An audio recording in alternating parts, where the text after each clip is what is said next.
All right, hey, welcome everybody. This is the chapter 10 video. And remember that for chapter 10, you only really need to read that section 10.2, which is called Determining the Level of Consumption. So you don't need to read the whole chapter. Chapter 10 to me is one of those that's a little more in-depth than this class really needs. If you go on and take upper level courses in economics, you might get into stuff like this, but I don't really find a lot of it really important. But some of it is, so we'll talk about that. So 10.2 talks about determining the level of consumption, and economists do that with something called the consumption function. It's a hard thing to say, but the consumption function is just kind of the green graph that's in front of you here. It's a relationship between disposable personal income and consumption or spending for consumer goods. It's probably best to think of this kind of at the national level. So if as national income, as the amount of disposable income the average American has goes up, you would expect that they're going to spend more in the form of consumption. So that's why it's a positive relationship, and that should make sense.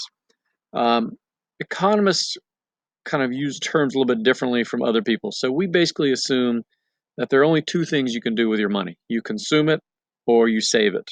So the things that we think of as investment, that's really a form of savings. So it's either consumption or savings. So there's a consumption function on the screen here in green, which has a positive slope for reasons we have discussed. There's also a saving function, which is in yellow, which again has a positive slope, which should make sense. The more disposable income we have on average, the more we're going to save. The other thing, though, that's kind of interesting and worth mentioning here is notice that the black line with the 45-degree angle, that line is where there's a one-to-one relationship between saving and income. So anywhere on that line, people on average are spending or consuming all of their income. So if you look at the lower points like A, B, and C on the green line, their consumption is actually above that. So what that's telling us is, and this has been shown by data, at low enough levels of income, people will actually spend more money than they have in income. That sounds hard to do, but it's not. Many of you are probably doing it right now as college students. You know, you get a certain amount of income, you run on some debt, you put money on your credit cards. Lots of you are probably living on student loans and things like that. So at lower levels of income, on average, people tend to spend more money than they actually have in income. Therefore, if you look at those same points on the saving function, A prime, B prime, and C prime, their saving is actually negative. So you can save in the negative. That means you're either taking money out of your savings account or you're accumulating debt. And at lower levels of income nationally, we can do that. That's not an ideal thing, but you know, for some of us, for a short period of time, it can be a good thing. For you guys who are in college, it's probably a good investment. It's worth doing that for a few years, but better hope it's only a few years, right? As you get up to higher levels of income, like point E, then you can begin to actually save some money and not spend all of your income in the form of consumption. So that's kind of the other point of this graph. Okay, so a key concept in this chapter is the idea of the marginal propensity to consume. So again, remember that marginal means additional. So it's a propensity is like a tendency. So marginal propensity to consume is sort of our average tendency to spend when we get additional income. So it's basically asking, if you got some additional income, how much of that money would you spend? And the formula is pretty simple. MPC, if you look at the second bullet, MPC is the change in consumption over the change in disposable income. It's important to remember that it's a change. So it's not just 1 point. You need 2 points in time, and you have to subtract them to get the change in consumption and the change in income. There's a parallel concept, the marginal propensity to save, that's MPS. Go back to the fact that you can only consume or save. So anything that you're not consuming, you must be saving by definition. So that's the reason for that third bullet. MPC plus MPS must equal 1, because if you're consuming 60% of your additional income, you must be saving the other 40% by definition. Okay, so here's an example. Assume that a person's disposable income in July is $3,000 and they spend $2,500 of it. In August, they get a raise or a bonus or something, and their income is $3,500, and they spend $2,800. So the top half of that fraction, remember, is the change in consumption. So their consumption went from 2,500 to 2,800. So the change is it increased by 300. The bottom half of the fraction is the change in disposable income. Income went from 3,000 to 3,500, so that increased by 500. So I think my picture may be blocking it on the screen. Sorry about that, but 300 over 500 gives us 0.6.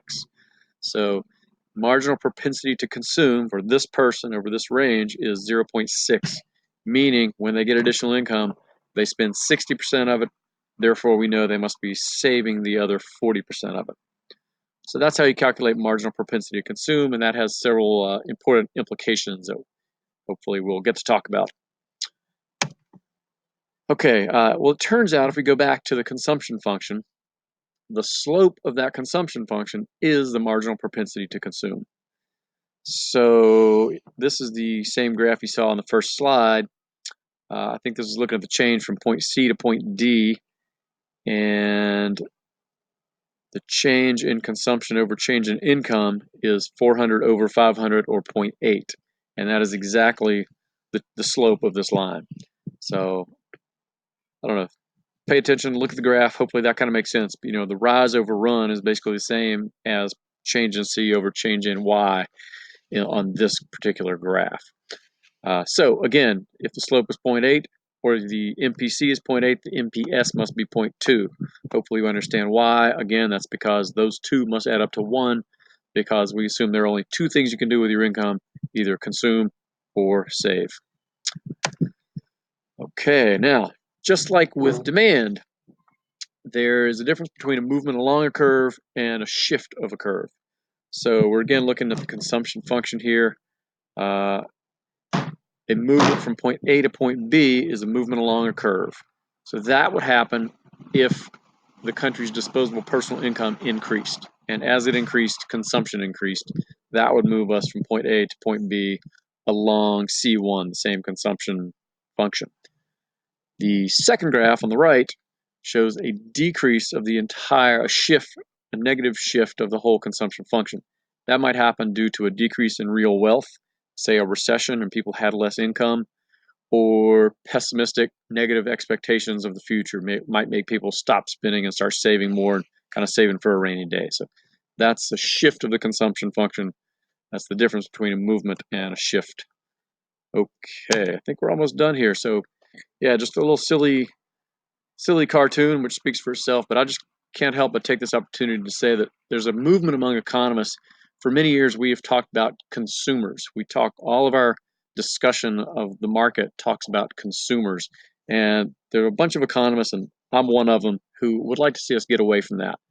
We're not just consumers. The term consumer makes me think of this kind of mindless Pac-Man-like thing just going around consuming, gobbling up cheap plastic things. But we're citizens, we're people, we're not just kind of these mindless consumers. So I can't help but point that out. Anyway, I think that's about it. Here's your bonus point opportunity for today. My dog's name is Frisco, and she is an Australian Shepherd. So text or email me that for a bonus point.